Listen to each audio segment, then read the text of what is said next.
Sawadee krap and hello, good afternoon. My name is Brian Hoffman, and I am pleased to welcome you to the sixth and final program in our series about Thai cuisine in the United States. I'm a guide here at Turnstile Tours. We are pleased to present these programs and have been presenting them for the last 6 weeks or 5 weeks now. This is the sixth. And these programs are made possible and sponsored by Thai Select USA. So very excited about that. Now, Turnstile Tours, as a tour company, we're normally out there in the world giving tours one-on-one, but of course, since the pandemic, we've not been able to do that. So instead, we connect with many of our partners and restaurants and chefs and organizations whose stories have been undertold. And so that's why we connected with Thai Select USA to tell these stories about Thai cuisine in the United States. As I mentioned, we've done quite a few of these now. If you've not had a chance to view them, it's not too late. They are still available at turnstilettours.com/Thai food. We've done programs about gastrodiplomacy. We've done programs, I think we've got some slides here to show you. Yeah, here are the ones we've done. We did Gastrodiplomacy and the Rise of Thai Cuisine in America, where we spoke with two chefs who've been running restaurants here in the United States for decades and have started at a time that Americans were much less familiar with Thai cuisine. Episode 2, we talked about Thai immigration and cooking Thai food in different areas, maybe an area where there was a larger Thai community and one where there was less familiarity. And then we also did episodes about the 4 distinct culinary regions of Thailand. We did one about the North and the South, and we met chefs from both those regions who talked about some of their specialties. And then we did a whole program about ingredients, the major ingredients in Thai cuisine and where some chefs source their ingredients and how they use what's available here to kind of elevate and change their dishes. And then last week we did an episode about the Isan region in Northeast Thailand. And we went live with a chef in Thailand, which was pretty exciting. And there's some cooking demos on all of these. So be sure to check them out and get some recipes. And today, for our final or before I do that, we have some other non-Thai food programs coming up. We do lots of them where we connect with different partners around, well, not just around New York, but mostly around New York and other places. Coming up on Saturday, we are actually going to Pennsylvania to meet Bob Leby to talk about everything you ever thought you wanted to know and more about potatoes. So I'm very excited about that. I'm a fan of potatoes. So that is Saturday at 12:30. On Sunday, we're going to be talking all about street vending regulations. For those that have been with us before, you might be familiar with the fact that we give food cart tours in person. So we will be talking all about the regulations there on Sunday. And then on Friday, we're meeting with someone who has worked for the MTA for a long time, and we'll be talking about restoring rail freight to Staten Island. Now, I also wanted to let you know that we really encourage participation on these programs. We would love to hear your feedback. If you have questions for the two chefs that we are meeting with today, please drop them into the chat. That's the best way to do that. And there's 2 ways of doing that. You can either send the questions, the comments directly to the panelists, which includes myself and those that are behind the scenes, Andrew and Cindy, who are back there, who are handling all that. So that's to all panelists. Or if you'd like to send your comments to everyone who's viewing today, the way to do that is to click all panelists and attendees. That way everyone could be part of the conversation. So if you've been to any of these restaurants or you have a favorite Thai dish or any thoughts or questions, we really do encourage that and would love to hear your feedback. So that's the best way to do that. Also want to mention that we have closed captioning available for anyone who may need it or want to read along. If English is not your first language or you're hard of hearing or deaf, you can click on the closed captioning button down below, and my colleague Stefan is in the background typing away. So that's some housekeeping there. I'm so excited for our final program here, not just because we've had this wonderful series of programs, but also today is about the future of Thai cuisine in the United States. And while the very first program we talked about the rise of that and how that was sort of introduced to the United States. Today, we're talking to two young chefs who are very much on the cutting edge of the culinary world and are taking classic recipes and ingredients that they grew up with, and they're putting their own spin on it and doing little twists and sort of bringing it into the future. So I'm very excited. We'll be meeting with a chef here in New York City, in Brooklyn, and then we'll be going to the West Coast to meet with a chef who has a number of restaurants in the San Francisco and Portland, Oregon area. So that's what we're doing today, and we'll get a cooking demo from both of them, and there will be recipe links available as well, which we'll tell you about as we go. Howie introduced himself. Hello, Howie, good to see you. Anyone else who's joining us, you could practice that chat right now by introducing yourself, telling us where you're from. And again, if you have any favorite Thai dishes or favorite Thai restaurants, that's the place to do it. But let's, without further ado, I would love to introduce our first chef. We're going live to Greenpoint, Brooklyn, to Chef Suchanan Aksornnan, better known as Chef Bao Bao, who lives just a few blocks down from her restaurant Baoburg in one of the hippest, coolest neighborhoods of New York. So Chef, hello. She's got her whole setup in her kitchen there. Hello. Hello, it's so good to see you. Hi, yeah, it's nice to see you. Hi, everybody. How's you guys doing? I can speak for myself. I'm doing great. And it seems like everyone in the chat is doing well also. But thank you so much. I was so lucky. I actually had the fortune to dine at your restaurant this weekend.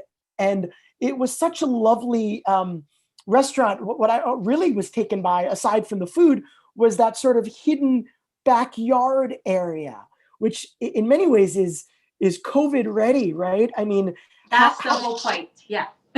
Tell us about that. I know we've got some photos of the backyard.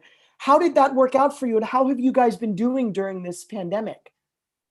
Well, as you know, and everybody, of course, know that during this pandemic time is very, very difficult for everyone, especially like for the small business trying to survive. Somehow, not everyone is as lucky as us, or those restaurants that have patio. We are lucky enough to have like huge patio in our backyard. That also helps a lot for the business to keep on going.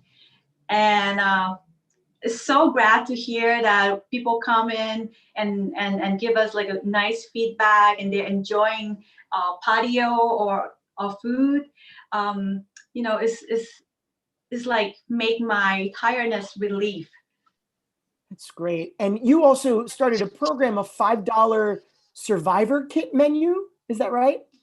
Yes, that's right. I decided, me and my partner decided to come up with the idea of $5 meals, survivor meals, for helping out the community of Greenpoint, Brooklyn, which we get like a great feedback and a lot of supporter out there. That's why we never close our restaurant. We keep on open, and that's amazing. You see like everyone come in and like helping each other out. Some people did not even buy the food. They just come in and donate to other. That's so great. That's so great. And it really is a community there in Greenpoint, yes. Williamsburg. Now, tell us a little bit about you. You are originally from the northern part of Thailand, but what was your journey like to the US, and how did you get involved in cooking? Well, I grew up with my grandparents. And of course that my grandma, like as I mentioned to a lot of time and a lot of people, that I grew up in a small town with my grandma, and she's like one of the greatest cooks in the house. So I grew up eating her food and learned how to do like a home cooking. And when I turned 15, I moved here to live with my mom, which at that time she was already become an owner and executive chef at her one of her restaurant called Thai Kitchen in Brooklyn. And yeah, at some point I feel falling in love with the food and want to learn more about deep down more about like how to cook like authentic Thai food, and then to cook other type of cuisine. And so you found your way to culinary school, didn't you, from there? I know Yes, you had a job in between, didn't you? A pretty yes, and then prestigious restaurant job. Tell us yes, about yes. that. So after I worked for my mom a couple months, I feel like I need to go out there and, of course, learn more different new things. Now I'm here. I have opportunity, and it's like such a big city. It's a melting pot here in New York, right? So why don't I just use my opportunity to go to school and learn some different cuisines, which is the French Culinary Jeff, Institute that I went. it looks like we lost your camera for some reason. We hear you, but your video stopped. Okay, hold on one second. Ah, Can you we're see me back. now? Yeah, well, we can see Okay. the kitchen now. Yep. Great. I'm here. So yeah. So and you went to culinary school and you worked for Jean Georges, who's a very well-known French chef, right? Yes, after I graduated from the French Culinary School, I attended my first job at Jean Georges, not Jean Georges restaurant. I worked under Jean Georges, but I worked at the Mercer Kitchen in Soho, New York. Yeah, and so you probably picked up a lot of other. You weren't cooking Thai food at Mercer Kitchen, were you? Well, I cooked for my like my friends, the staff. So I cook the staff meal, and I just doing some like Thai cuisine, some other type of cuisine, and they really love it. I get like good feedback from my coworker, and that's how I become so proud of my cuisine, and I just want to open my own shop. Yeah, so tell us about Baoburg. You originally opened in the next neighborhood over in Williamsburg, right? And what was the concept of Baoburg? What is the concept? The concept is a comfort street style Southeast Asian food. It's not just when you come to Baoburg, it's not just Thai food that you will see. Is I wanted to bring all famous dishes from all over like Southeast Asia. If you ever been there, like pho from Vietnam's, I bring like some of the Thai dishes, of course, that I proud of my own root, and also my stepfather is Japanese, and you will see some of the ramen noodle in my store, and of course some Taiwanese dishes is like bao buns. It's so much going on in my small menu, but I promise you that you will not regret to try it. We have some photos of some of your food. I was very taken by sort of the twists you did. For instance, I think the first photo we have is of Khao Soi, right? But you do it a little bit differently, don't you? Yes, yes. So my Khao Soi, the broth is actually based from coconut milk and turmeric and curry powder, uh, and some chili paste in there. Originally, it's supposed to serve with braised chicken leg or chicken thigh, or some regions in Thailand they use beef instead. But somehow, because of I want to give it a little twist, so I use my French cooking technique. I substitute. I'm sorry. Oh, we lost your video again, but we're getting it back. So I think the next photo is another photo of the same dish there. Yeah. And Yes, I'm yeah, sorry for the that's technician's issue. yeah. Uh, Just it's give me one okay. second. This is a whole brave new world. We understand that we're all virtual here. Oh, it keeps going out. Maybe I don't know if you need to plug in your phone. Maybe it's a battery issue. Not quite sure. But I can speak a little bit about this dish since I had it. I mean, instead of using the typical chicken, she's using duck confit, which and chef, you're on mute. I don't know if you realize that, but duck confit, which of course is very traditional in French restaurants and French cuisine. So she has that very, very crispy duck that adds just a wonderful richness and meatiness to it. Right? Can you guys see me now? We can see and hear you. Okay. Yes. I'm so So sorry. maybe we'll go through. Crazy. That's okay. We understand. It's a crazy world. Don't worry. You know what? And I know you've got, you're going to prepare some food for us today. Why don't we stop the photos? Let's talk about what you're going to make, because I know it's going to take a little bit of time to prepare this. So tell us about what you're going to make for us today and why you chose this. Okay, so today I'm going to make you to show you how to cook this dish. Is like one of my favorite all-time dishes. It's called Lap Isan. So the lap is like minced meat spicy salad that the origin is actually come from Laos. But because of there's a lot of Lao, majority of Lao people that live in Thailand, in the northeast of Thailand. That's why, like this dish is so popular over there and also in Bangkok. And because I live in the north, we actually have some similarity, like similar dish called lap also, but it's a different type of technique and ingredients.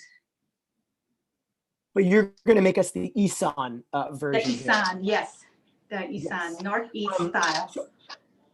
Yeah, so I don't know. I thought maybe while you start preparing it, we could show a few of your photos, and if you're comfortable sort of talking about it as we no problem at all. Cook. Yes. Okay. I know working in a restaurant, of course, you're in your apartment kitchen now, but working in the restaurant, there's usually a million things happening at once, right? You're cooking 3 dishes and taking chits and running this food. Yeah, multi-functions. It's like playing drums. Yes. Yeah. So maybe while you're doing certain things, talk us through what you're doing so people at home can follow along. Okay, sure. First of all, I will recommend you guys, like if you want to make this dish, you can have it with just plain rice or lettuce, but I recommend you to have it with a sticky rice. That is like the original way to have this dish. Okay, so the sticky rice that I have, I soak it overnight or at least 6 to 8 hours. This is the rice that I'm talking about. It's a sweet rice. Okay, and right after that, you will need a steamer, bamboo steamer like this, and then just pouring your rice inside, and then cook for about 10 to 15 minutes. I already pre-cooked this, so we're doing some shortcut here. You don't spend that much time to cook, but I'm just gonna keep it warm right here. Next thing, I just want to show you how to make the main dish. It's actually you will need is ground pork and some of the seasoning. I will go through it with you step by step. Okay. So Brian, if I'm too fast, please let me know. And if you have any questions, just please. Okay. Will do. So far, so good. I know you're going to be cooking the pork, so I think while you cook the pork, that's when we'll pull up some food photos from your restaurant. Yes, sure. So I'm cooking the pork right now and adding a little bit of water, just regular water, and then I add 1 tablespoon of oyster sauce, and then going to the stove. And then how long do you cook it? Just until it's cooked So through? it's like well done. And if you don't like pork, you prefer other type of meats, you can use chicken, which is very popular substitution of pork meat in Isan also. Or you can use turkey, it's more lean, or you can use shrimp or seafood. Depends on what you prefer. Okay, and if you're vegetarian, you still can have it. You still can have it. You can use like tofu or something else. Yeah. So why don't we share some of the photos from your restaurant? I know. So if people don't know, your nickname is Bao Bao. I think right. Before we go to the Bao, this is something that I tried. This is your scallion pancake, mussel scallion pancake, which is a Yes. Thai dish with a twist, right? Hoi Tod, is that right? Yes, yes. Actually, this one, the original is called Hoi Tod, which is like a mussel scallion pancake. But I use a little bit of Korean twisted into this dish. Yeah, it's delicious. We should mention that Bao Bao has some pets, including 2 birds that you might hear in the background. Just to let everyone know, maybe before we go, we'll get to say hello to one of them. So yeah, this is the Hoi Tod. This was really, really tasty. And then I believe the next photo is a photo of the Bao. So Bao Bao, where did you get your nickname? Can you tell us about that? Oh yes. Okay. So Bao Bao in Chinese means baby or treasure. I got this nickname because of I started to work in the kitchen at very young age, and I work among like those Chinese people that they adore me, and maybe my first name is too long. You all know that Thai names can be so long and difficult to pronounce. That's why they just call me like short word Bao Bao. Well, why not, right? I take it and But I you use it until today. and you also happen to have bao on the menu, which was the photo we were showing. Bao are the steamed buns, right? But, oh yes, so Bao means Taiwanese bun, or those steam rice and rice flour and water buns. And that's definitely one of the more popular items at your restaurant, I would guess. Yes. So of course, if you come to Baoburg, don't forget to order that, or you're not at Baoburg. Just want Yeah. to Now make it's sure you interesting. order it. We had asked, is bao something that's traditionally eaten in Thailand? Well, because there's a lot of majority of Chinese people that move to Thailand, and we have like a huge Chinatown in Bangkok, so that's why we got like inspiration and food that from China, like Chinese people bringing it and teach Thai people to cook. Like my great grandfather is actually Chinese, so it's run in a family, like pretty much, if in Bangkok, if you go to family to family, one person is like half Chinese. That's so interesting. And this is basil pork with fried egg, which is delicious. And I know you have a few menu items, at least one that is your grandmother's recipe, right? Your grandma's rice and chicken is on your menu. Sorry, what's this? Your grandma's chicken and rice, isn't that one of your menu items? Oh yes, yes. So I stole that recipe from my grandma, and I didn't tell her that. She wants residuals. So is the right pork? now, I'm sorry. Yeah, right now the pork is already cooked, well done. I'm just gonna leave it aside for a little bit because I don't wanna put a fresh ingredient when it's still hot, steamingly hot, because those green leaves will stale and then become like black color. Right now we're just gonna go and make our sauce or dressing. Okay. So we're gonna start off with lemon juice. Like I use 2 tablespoons of this. Also 2 tablespoons of fish sauce.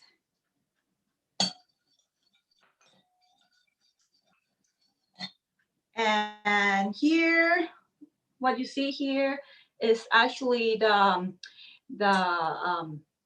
toasted sticky rice powder that I made. Yeah, I made like an hours ago. And that gives it a crunch as well, I would imagine. Right. And I use like a Thai dry chili pepper. You can use like those chili flake if you want. And for the spiciness, it depends on you. I will use it like 1 teaspoon. If you like more spicy, then you can add more. That it depends on what you like. From the original recipe, you don't need sugar in this recipe, but I add a little bit, like a pinch of it, into this because I like the flavor of it. You actually get the sweetness flavor from pork juice already, the one that you cook, right? Okay. So now you mix everything together. And now we're gonna go the next step to cut the lemongrass thin slices. So I'm curious how often you cook food like this in your apartment. Is it pretty? Never. Trust me, chef don't like to cook at home. I know. Trust me, it's the like that is the last thing that you want to do. I order takeout a lot because I don't want to clean after my mess. Of course. It's a lot of work, trust me. And in Greenpoint and Williamsburg, you have a lot of great places to do takeout. A lot of good restaurants around here, included Baoburg too. Of course, yes. But you don't order from Baoburg very often, I'm sure. So a question from the audience, which cuisines have most influenced your cooking outside of Thai food? Which cuisines? Okay, that's a good good question. I actually admire and love Spanish food, and I didn't like really learning or go to school for that, but because of I've been working with Spanish people in my kitchen, they teach me their family recipe of cooking, like those beans and rice and taco and stuff. I like to use those techniques too. And I actually used to serve one bao buns that served with like the dark chocolate mole sauce. Oh wow! In my restaurant, yeah. Beside the French cuisines that I graduate and learn from. Right now, we've talked about this, and you say that your food at Baoburg is not authentic. You wouldn't want to use the word authentic.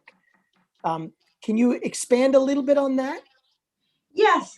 So many people that come in and they may be like expecting, oh, your food is supposed to be authentic here and there, but somehow I just want to say that we are here in New York City.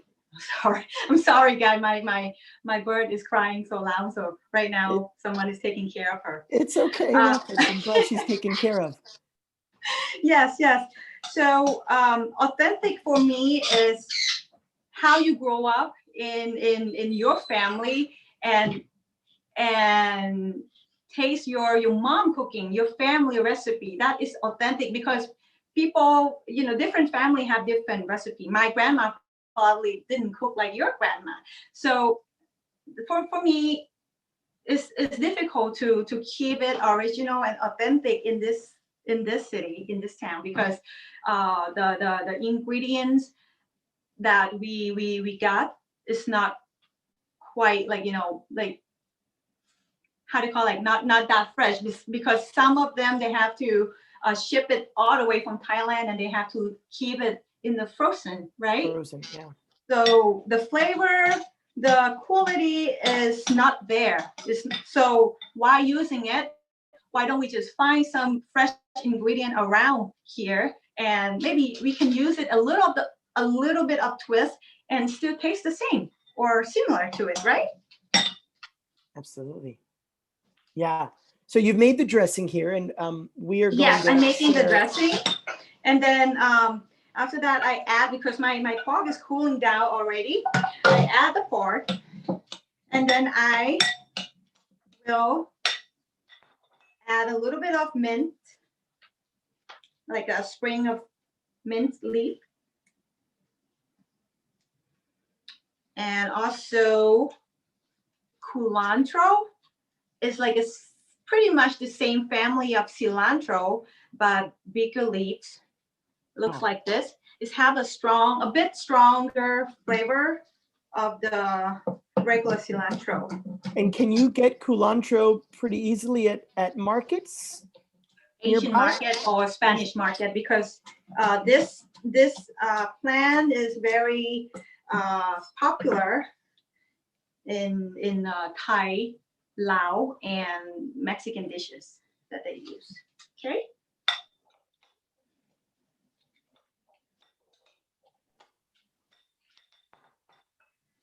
Don't forget to add this kaffir lam leaf.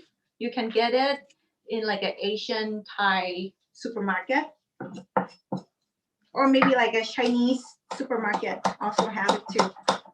I julienne it very thin slices.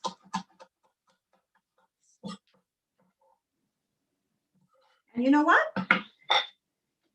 Mix it, taste it. If you want more sour, don't be afraid to add more lime juice. If it needs some more salt, don't be afraid to add fish sauce. Taste it. Yeah, you're gonna have to tell us. That's my happy blend. Good. Oh, amazing. Look at this. Look at this. That looks fantastic.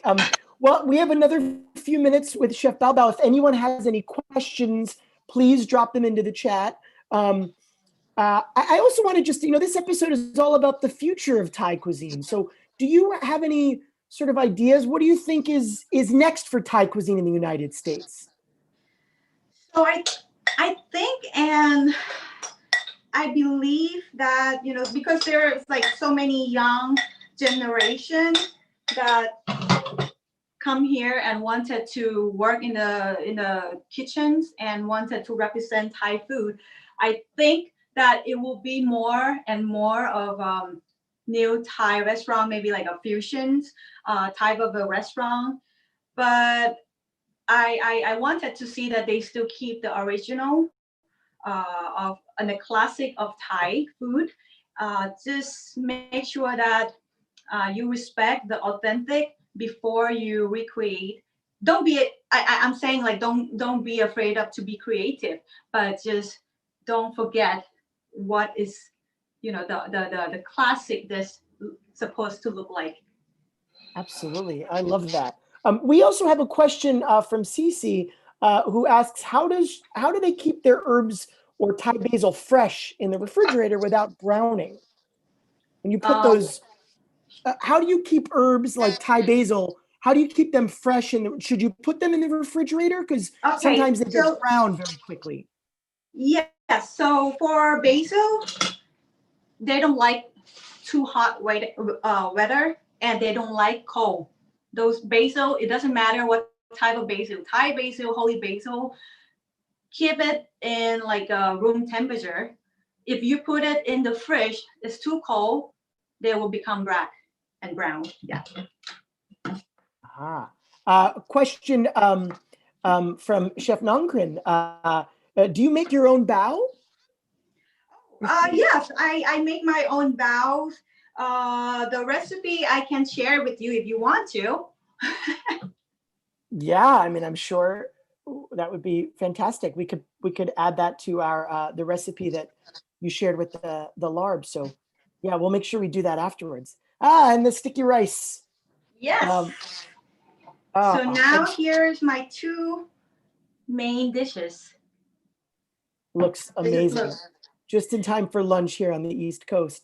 So this is amazing. I do feel like before we say goodbye, we should say hello to Kiwi and Mango if they're feeling up to it. Sure, just give me 1 second. Okay, Kiwi and Mango are the two birds who often make appearances in the back garden of Baoburg. So there they are, Kiwi and Mango. Oh, they're so cute. Yay, Kiwi, say hi. And you can probably guess which one is Kiwi and which one is Mango based on their coloring. By the color, yes. Yeah, of course. And you said they do come to the restaurant, the outdoor area of the restaurant sometimes. That is their favorite spot. You will see them, and if you get to see them in my restaurant, don't be afraid to say hi and like come and play with them. You're usually sitting on one of the trees Is that right? Yes, yes. They Yeah. have their own spot. Oh, this is great. Well, Chef Bao Bao, this has been great. Thank you so much. Baoburg is such a wonderful, exciting, vibrant restaurant, and I loved going there. And I urge everyone else. You guys are doing delivery and takeout as well for those that are not ready to eat out. Is that Yes, we correct? do everything. We do catering, we do delivery, takeout, indoor, outdoor, anything. Just DM me, whatever you need. I will trying to work with you. Amazing. Oh, well, thank you so much. This has been a pleasure. If you're still around at the end, maybe if you want to come back on and say goodbye, I know you have stuff to do probably, but otherwise, we'll make sure everyone knows how to. Oh, the camera went off. I think that was a little premature goodbye, but yes, we'll make sure everyone knows how to stay in touch with you in the restaurant. And yeah, and I'll see you soon in Brooklyn. Thank you so much. Yes, yes. Thank you so much for having me. I'll talk to you soon. Okay. Bye, Okay. guys. Okay. Bye-bye. Bye. สวัสดีค่ะ Bye. All right. So that was amazing. I'm ready for some larb. And there's more food coming our way. We are going to the West Coast. We're going just outside San Francisco to Menlo Park, where we're going to meet Chef Kasem Saengsawang, who is joining us from his newest location of Farmhouse Kitchen Thai Cuisine. So please welcome to the program, Chef Kasem. So excited to have you. He has quite a few restaurants now, and he's going to tell us all about them. Here he is. Sawadee Kap. Oh, you're still on mute. There we go. Good to see you, Sawadee Kap. Yes. Sawadee Krap again. How are you guys? You know, here in California, we got like sunshine going up, and you know, it's quite getting cold, but you know, it's the good weather right now. Yeah. Oh, very nice. And you have some outdoor seating and indoor seating available at the restaurant. Yes, correct. So right now, the city allow to open 25% for indoor, and you know, no more than 100 people. And for patio, it's really gorgeous weather. People enjoy Thai food, sip a couple beers, and why not? Yes. Now, I would love to hear more about your background. I kind of feel like your background is similar to Chef Bao Bao's. Your grandparents taught you how to cook. You went to culinary school. Is that right? Tell us a little bit about your journey. Yes, of course, of course. You know, as we know that I grew up with my grandparents during the baby boom.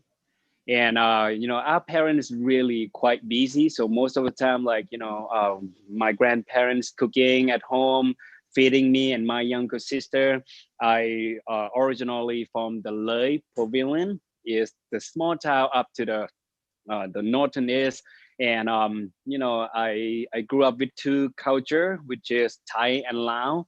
My grandparents from my mom's side, immigrant from Laos. So she carry such a beautiful culinary and technique and teaching me, passing through generation to generation. And on the other hand, I also learned from my grandparents from my dad's side, which is Thai culture. There's a bunch of similar technique with the Laotian, but in a different style of representing.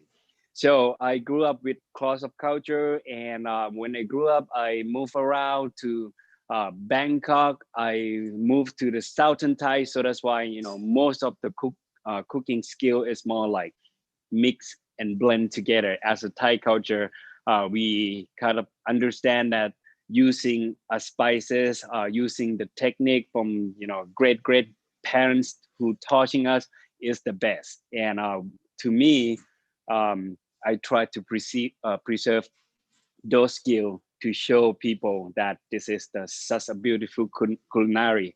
And you know, I moved to the state when I was 23 because of the school.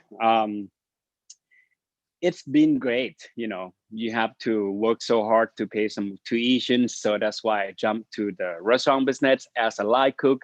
And day by day, you know, I learn and I adapt myself to the cultures. And there's one day that one gentleman walked through the kitchens and then gave me $20 in my hands. Imagine 10 years ago, $20 is a lot for the young kids. Right? And I appreciate that. I feel like, wow, there's a lot of people appreciate my cooking skill. So I decided to jump into Le Cordon Bleu to know exactly what the chef has to know, the basic one, the foundation of French cooking. So after that, I opened Farmhouse Kitchens in 2015. Since then, we received the Michelin Beef Gourmet until now. And it's showing that what I feel Thai cooking is going to be more authentic, because nowadays people know Thailand. People learn about Thai chili. People learn about fish sauce. So it is a great thing that, as a person who can share to the public that, to do a good Thai food, it doesn't mean you have to be a Thai chef. You just cook from your heart. And that is my perspective of cooking. So that's why when you see food here in the state, there's so many cross culture. There's so many, like when we say authentic, it's different family root. It came from different places, which is great. That is how we explore the world. And today I'm going to show you guys how to cook a tom yum with my gigantic lobster, and it's going to be phenomenal. So watch out for that. Yeah, we're very excited about seeing that. I'd love to share some photos as we're talking, because your first restaurant was in San Francisco, correct? And then Yes, you correct. expanded from there. Yes. So you're in San So Francisco, in Menlo Park. 2015, yes, 2015, we opened the first one, which is Farmhouse Kitchen Thai Cuisine in San Francisco, Outer Missions, and the second location in Portland, Oregon. The third one is in Oakland, Jack London Square, and right now I'm here at Menlo Park location, which is the brand new one we just opened a couple weeks ago. And we'd love to see a little more. Here's a photo of the Menlo Park location, but I know you have a second camera. We'd love to see the dining room if we could. It's just gorgeous, the designs here. And it matches the food, which we'll get to in a minute. Your food, I feel like, is very, very colorful and playful and eye-catching, which we'll get to. But why don't we pull the photos down and we'll see if we can get the video of the, here we go, of the dining room. And it's, of course, it's almost 11 a.m. where you guys are. So you guys are getting ready for lunch shift, but we're getting a little behind the scenes,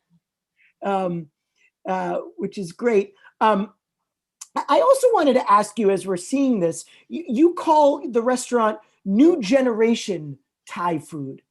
Yes. Maybe you talked a little bit about that, but what do you mean? What do you think of as the future and the new generation of Thai cuisine in the United States? So what I feel is, right now you see the trend from 10 years ago, people cannot eat even have the chili or spice from ginger root. Nowadays people ask for it because every day they adapt themselves and learning the other culture, Mexicans, Thai, or even Indian become most popular because of the spices. So what I believe that Thai food will go is even more authentic. The authenticity that tell the story, that teaching our children to become one of the greatest human being by adapting ourselves to the system. And that is the goal of being together as a community. Thai food will share more story, will tell you about the past, but including the new generation that we have to adapt ourselves to. For example, now I have two daughters, and I am going to teach my daughter to do Thai food for sure, right? But she also has to adapt herself to the school, to friendship. She will get used to with blue cheese, and she come back home eating pad thai. That's phenomenal. We love to do that. And the next generation of Thai restaurant, we will represent ourselves as a truly Thai, because a truly of us is from our true heart that represent a smile, the authentic feeling when customers sit down. We want to show them. There's a bunch of customers who visiting Thailand in the past 10 years, and then they learn every day that what is Thai cuisine to them, what is real pad Thai. Most of the time, like even tom kha or tom yum soup is one of the most famous dishes that everyone vote for that. So I believe that the next generation will be even more deep down on detail on how to, because of the trick of cooking food, that is the story. Like I when I create the food, every single dishes is from my childhood memory.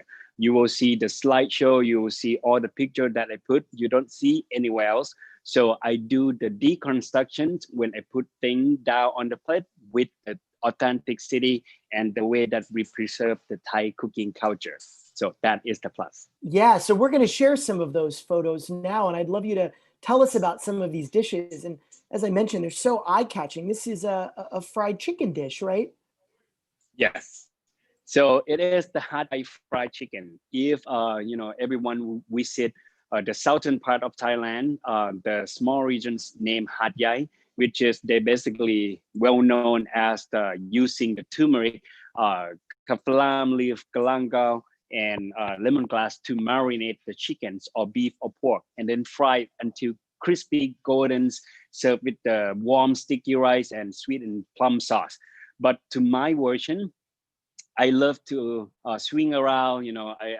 I love to walk on the night market and buy the fried chicken from that store, and get another roti or yellow curry to dips. So here in the state, I combine those childhood memory with the Thai taste to serve you. So it's become one of the most popular items that we sell so far. This next one is certainly probably one of the most Instagrammed, I would guess. This next photo, I believe, is, yeah, this is, tell us about the Volcano Cup. So the Volcano Cup is the story when we were in a college town. So, like college town, of course, we study hard and drink hard and party harder, right? And when you get like hangover, what food that I'm looking for is the spicy. So the spicy food that is the hangover clue, and I make the dish using whatever I have in the fridge, which is dry noodle. And I use that noodle cups to adapt with the Thai spices, with the short rib that I love the most, and serve as a crazy giant, most Instagrammable noodle in the market right now. And I believe a lot of people love it. And another eye-catching dish is your short rib here. The next Yes. photo. So the Panang Nua, that is the name on the menu. It's my childhood memory when we have the Thai New Year on April 13th. So I have the big family, like 65 people visiting my grandparents to give a bless, to give like some gift. So they purchase the whole castle, and then they butcher, they dig the big hole and then lay out with banana leaf, Thai spices like chili, galangal, kapalam leaf with a piece of meat, and then put the dirt back, put fire on top for 2 days. And I running from I smell from blood until like cooked meats. It's phenomenal feeling. It's the most memorable that I never forget. And I want to show out the short rib part is one of my favorites. Every years I keep asking my grandparents please give me that short rib part, and here we go. In the state, I put on the plate for you without doing that. And it's been really gigantic piece of short rib that people been talking about over and over, and I believe it is something that people love to eat. Amazing. And then this is your Lao plate, I believe. Is that what Yes. it's called? It's a sort of. Yes. So when I create Lao, the Lao table set, it is the imagination of using hand-to-mouth experience before the COVID, by the way. The hand-to-mouth concept is about the story of sharing. You're not gonna share this plate with the new friends or first date. you're going to share with close friend, you're going to share with family. So when you share with close friend, a story begin, like, talk, chit chat, or even like sharing a good and bad news. So this set is create to give people such a smile all the time, the happiness. And even like, the pandemic hit us, we create the little loud set that I put in the tray to go box. I create that box to give people such a wow eyes, the happiness all the time. Once people open that box, they forgot whatever sad thing or bad thing that happened during the pandemic time. And that is how we win the customer during this time. Amazing. Well, I think we have 2 more photos love to share, but I definitely want to make sure we have time for cooking. You're going to cook us a lobster dish, but this is another one of the lobster dishes, right? Yes. So the photo that you see is it's called Tsunami Lobster. It is I using the French cooking, similar thing to pilaf. I sweat with the yellow curry and turmeric powder, yellow curry with seafood sauce, and the juice that came out from the lobster make that rice really good. And put a piece of lamb on top. Wow, that is phenomenal. But today I am going to make the tom yum soup, which is the spicy and sour soup that you see on the Thai restaurant a lot. But in my version is the creamy one. Great. And we have a question. And I think the next photo is your dessert photo, and we'll see it again. Everyone's noticing your blue rice. Is that traditional? And what makes it blue? What's going on there? The dessert platter that you see on the screen right now is named Rakna. Rakna in Thai is mean like I love you. In many ways, I love you, baby. I love you, sir. I love you, ma'am, or I love you, daddy. So that's why this is the creation of giving a sweet touch at the end. And the blue rice that you see on the screen right now, it is the sticky rice that I use the flour named butterfly pea flour. That flour in Thailand, like in my small town, Loi, is growing up everywhere, all season. And I remember taking that flour, smash it on my hand and put on my eyebrow, pretend like, a parrot, or even like pretend like, a mustard. It's fun and it's organic. It's doesn't change any texture, but it gives us a really sexy blue. So I use that knowledge to infill with the rice. So I soak with the sticky rice overnight and then steam it in the morning. It will turn such a big difference from white rice to blue rice. And a lot of people talk about that. Yes, as I can imagine. So let's get to cooking. So you're going to prepare this this special dish for us. So yeah, walk us through it. And I know we've got okay. All right, here we go. This is our superstar. This is about 2 pounds of the main lobster. It's live and it's really fresh. So I love to preserve all the skin and shell to make our broth become like really good. And on this side, you see like the spices that I use. This is galangao. It's similar to ginger roots, but it has the sharper spice, and it's bring a broth into a different level. And then this is of course kaffir lime leaf. So kaffir lime leaf is similar to lemon leaf, is similar to all orange leaf, but it has such a greeny and spice minty textures that bring the soup broth into something better.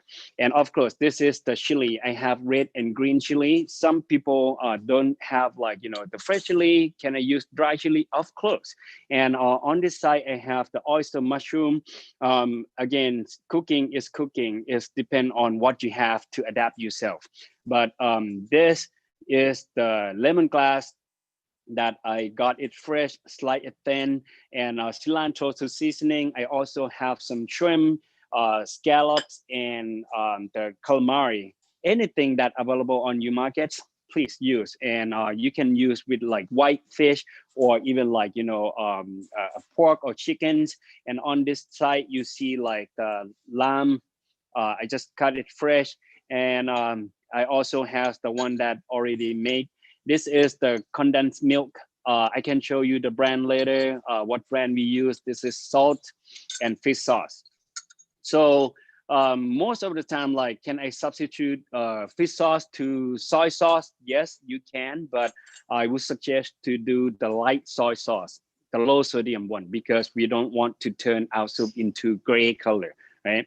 And I am about to start. I'm gonna put the high heat of the stove, and this is my specialty. One of my grandma big pot is made from the couple, and it's really great. I love it. It's contain the heat faster, and it's give me such a fun cool whip when I cook. So I'm gonna put the chicken stock on inside, and during the wait time, we're gonna do the cut on the lobster. Here, I'm gonna start cutting the claw out because it's the gigantic one.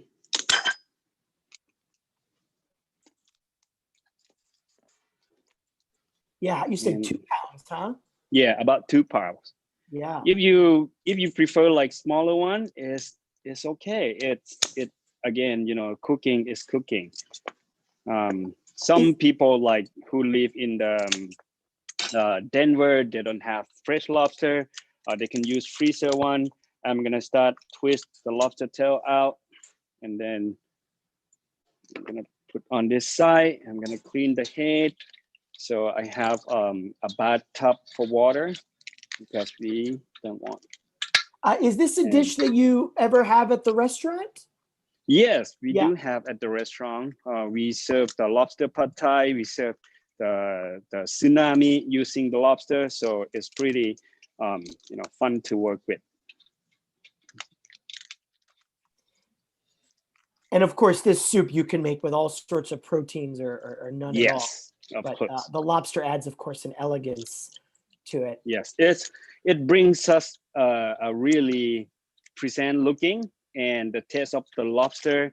The soup broth is really, you know, lobster-y taste, and it's really good. And So I'm gonna clean on the side. Yes. Yeah, I was going to ask you about, so in addition to Farmhouse Kitchen, you also have a few other concepts, right, in the area? Yes, yes. So I do have another 2 brand, which is I call Daughter Thai, because during that time I was having my wife was pregnant, and we know that we're going to have a daughter, so that's why I named that restaurant as a daughter. So I'm gonna use my chop knife to cut in the middle, then cut the 2 sides, and then put on the side. Then this is my beautiful part.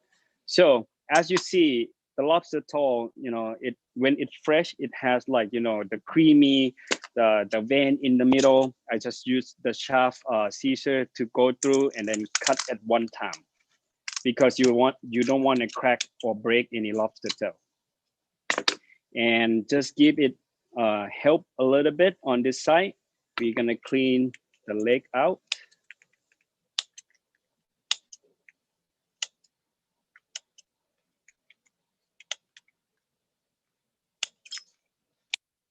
And then I'm gonna use the scissor, put on the middle of the vein, and then crack it. You can hear it. So your daughter she's quite young, right? There was a question if you cook with your daughter. Do you cook with your daughter? No, she right now she's 2 years old, and 2 years old. She's really loved to see me cooking all the time. I believe she's start learning of, like, you know, cooking. And whenever, like, you know, she hungry, she just asks me like, "Hey daddy, I want food." Yes. And it's make me even smile, like, oh my god, you're the lovely daughter, love my cooking skill. So I'm gonna go ahead, please. I'm gonna do the massage a little bit, because we want the meat to come out beautiful when the lobster is cooked. So I use my finger to scroll down to take the meat out of the shell a little bit to help because this dish, once it's touched the heat, the lobster will cook really fast. So I would say this dish should take about like 10 to 15 minutes cooking time. And this portion I decide for 2, or even like, if you guys want to double to 4 people, the recipe is available online. So I'm gonna take the vein out, clean a little bit. Here we go. And now, of course, people could also do this recipe if they don't feel comfortable maybe breaking down the lobster. They could buy lobster tail to do this. It won't be as fresh, of course. Okay, so the next thing, I'm gonna start putting my spices, galangao to the pot, kaffir lime leaf, lemongrass. And again, this is chicken broth. Yes, with the chicken broth. Oh my God, I wish you guys are here. So I can smell the whole thing, the herb aromatic, and it gives us a really beautiful one. I'm start putting my lobster legs part to get the broth out. It looks so good. And cooking is Thai food is about like giving a fun story to the tables. And I always like telling everyone like this recipe is from my great grandparents. And last year I just called them, and then they just keep asking me like, don't forget. I say like, forget what? Forget to send me a damn check when you get money from the restaurant. I say like, yes, of course. Of course. You got to remember where it all began. Yeah. And would they have made lobster? No, I never have experience with lobster when they were young, but I have such gung mae nam, which is the liver prawns, the giant prawns in Thailand, is really well known. So I'm gonna let it go to boil about like 3 minutes, and when our lobster turn like to yellow, the orange color, we will start seasoning it. Okay, and during this time, I'm gonna start putting, this is the chili paste called Nam Prik Pao. Nam Prik Pao is the paste, the chili paste that using the sweet chili smashed with garlic, shallots, and a lot of kaffir lime leaf. So until we sweat with the oil and then become a base, it gives us a really sweet, touch of the soup broth, and it's really phenomenal. As a Thai cooking is beautiful. And also right now I'm start putting the shrimp. If you have like the shrimp with the head is even better, because those heads contain such shrimp fat inside. But if somebody allergic to shrimp, you don't have to put it. Of course. And oh gosh, this is making me so hungry. And is that calamari as well? Yes, this is the U5 calamari.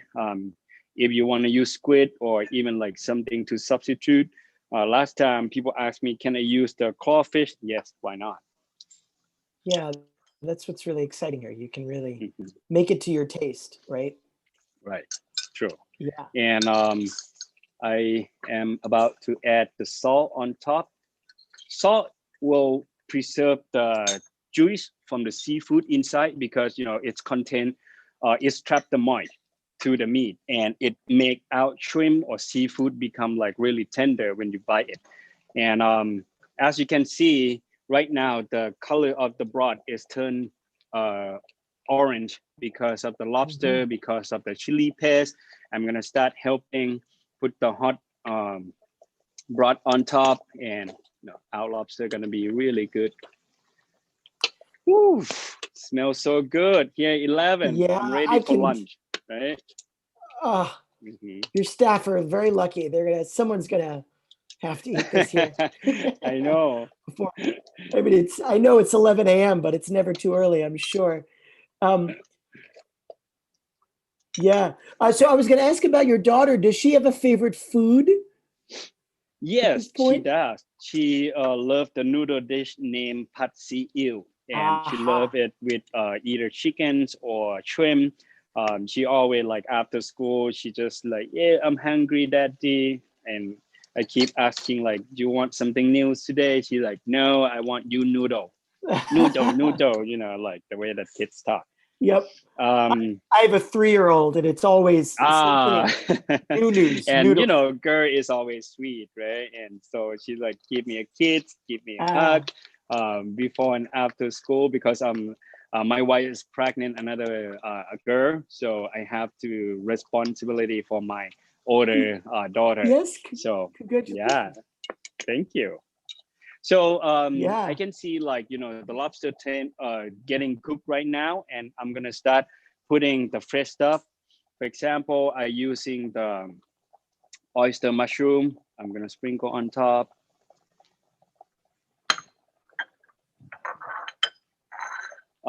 You see here the Thai chili. The reason I don't put Thai chili at the beginning because I want to get like, you know, a sharp spice, not a deep spice. If you put the chili at the beginning, it will infuse to the soup and it will turn this soup become really spicy. Let's say like you love spicy food. Yes, you can. But to me, tom yum is the sharp and clean soup that brought spice to your tongue and then swollen to your palate, and you know you keep going because you feel like it's not enough. That is the technique. And you see I also have the lamb's juice and the milk. So the reason I also don't put at the beginning of the lamb juice because imagine this is the seasoning. It will give such a clean lamb juice to the broth, and you know the lemongrass and you know those herbs will complement the lamb really better than just put it at the beginning. Wow, the gigantic lobster core is getting cooked, I can tell, and the lobster toe is really big because it's 2 pounds, but you know it will give us a really nice juice out to the broth. Smells so good. Oh yeah, I can imagine. Yeah. So if you guys follow the recipe and you want to do shopping, you know, I suggest you guys to follow the brand that I use. Yes. Please share with us. This is the chili paste, which is Oh, you were muted for some reason, Chef, in the middle of it. okay. I think someone maybe accidentally pushed the mute button. I'm good now? Yeah, you're good. You're good. I'm sorry. Okay. Maybe it was my end. Okay. Sorry. So this is the brand that I use for cooking. The Thai chili paste, which is called Pad Thai. You can find like at Ranch 99 in here, California, or you can find from Amazon. This is the condensed milk that I use. It's meant to be for sweet stuff, but you know, cooking is, you know, you can play around with those. And this is the Thai fish sauce that I use, the squid one. It gives us a clean fish sauce taste. It doesn't have any sting on. And by the way, the lobster is cooking right now, and I believe it's gonna take another 2 minutes to cook the lobster, tall and core. And we're gonna start seasoning right now. So I'm gonna put the heat up. And I should mention, I know 99 Ranch, they have locations on the East Coast as well. We have one in Jersey City and elsewhere in New Jersey, I think Edison. Yes. So if anyone is on the East Coast. And yeah, if anyone has any other questions as we're wrapping up here and he's getting ready to season and plate, please drop them into the chat box. Oh yeah, so yeah, maybe we should just get the name of the Thai products again. Someone asked so that they can order them online if they wanted to. So we can drop them into the chat as we go. What was the brand of See, it went off. So the Thai chili paste brand name Pad Thai. So Pad Thai is really phenomenal brand. It has such aromatic, sweet, creamy, and it's well known as a Thai restaurant used for the U.S. market. It passed the FADA, and this is the creamy, milky one that I use. Don't use the regular milk because it has less protein. When it touch the acidity like lime juice, it will become like crumble because it's cooked. And this is the squid, the fish sauce that I use. Sometimes you see tip parrot, or sometimes you see like three crab boys. Those are good too. But to me, using the product is something that chef always select the best one to cook, either at home or either at the restaurant. And we use the premium quality one, which is going to give us such a beautiful taste. And, it has the aromatic smell. They have the story behind, and that's what we're looking for here. Amazing. Okay, so I think just again, as a reminder, we're going to be posting the recipes with highlight clips, and we'll post it on our blog and make sure everyone gets the chance to look over the recipe. Okay. So I think my lobster is cooking right now, and I'm going to finish with chili. I'm going to put about it so I can have it. And of course, the lambs. Woohoo! I love when the lamb touching the lobster. It's changing. You can tell from the texture, the smell. It make me swollen a couple of times. Wow, it's so good here. Wow. Yeah, it is mouth-watering for sure. Yes. And of course, my fish sauce. Yes. Again, I don't want to put fish sauce at the beginning because you're gonna over seasoning from the broth, and lobster will turn into like fishy smell. So at the end is perfect. And my trick, I'm always gonna make like a couple holes on the pot here to put my last final ingredients, which is the creamy milk, the evaporated to milk. give our soup become really smooth and thick when we drink it. So during this point, I'm going to turn the heat back to medium low, because again, we don't want to get a scramble soup broth because of the lime juice and milk, the condensed milk together. Here we go. Oh my goodness. That looks my goodness. Comes to mind. Wow. Last but not least, I'm gonna give a final touch with the cilantro or the coriander. And I'm gonna take my spoon to take a sip. Woo-hoo. Yes, let us know. We're dying to know. Oh my God. I wish you guys here. Oh yeah. Oh, lucky. Oh, well, this has been incredible. This was. Hold on, Chef. I think I'm missing one ingredient.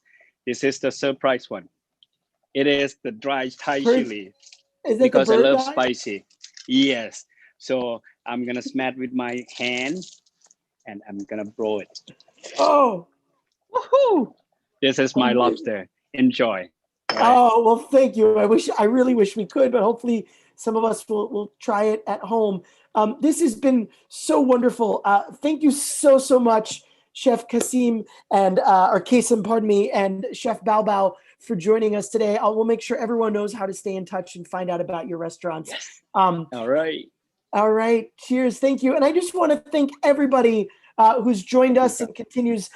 Kapkun Krap, thank you, who's joined us. And if you haven't watched the series, they're all available. I want to thank Chef Nongkrin Dax, who I know she's watching today, and she was on the very first program, and she owns Thai Basil in Virginia and has for quite a while and is incredible. So yes, thanks again. Please check out the other recorded programs, our future ones. Hope you've learned a lot about Thai cuisine, that it's made you hungry and knowledgeable and has informed you a lot. This is, and again, many of the recipes are available with the recorded programs in here at turnstyletours.com. slash Thai food. Thanks again. And thanks so much to Thai Select USA for making these programs possible. Hope you've all enjoyed these and we look forward to seeing you again soon. Khap kun krap. Thank you. ขอบคุณครับ